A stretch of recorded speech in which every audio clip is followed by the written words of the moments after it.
Welcome guys, আমাদের boat জার্নিতে আপনাদের সবাইকে স্বাগতম। আমরা আজ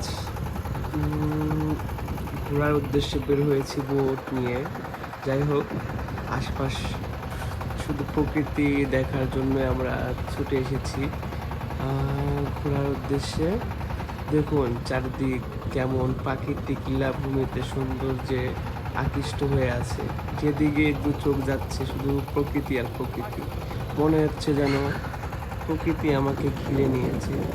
দেখুন আশপাশটা একবার, আকাশ থেকে পাখি, পাখি থেকে গাছগাছালি, কি বৈচিত্র্যময় পরিবেশ। গাইস, চ্যানেলটা সাবস্ক্রাইব করে দিয়েন সবাই। ভালো লাগলে ভিডিওটি লাইক করে দিন, কমেন্ট করে দিন, শেয়ার করে দিন। বাই, আসসালামু আলাইকুম।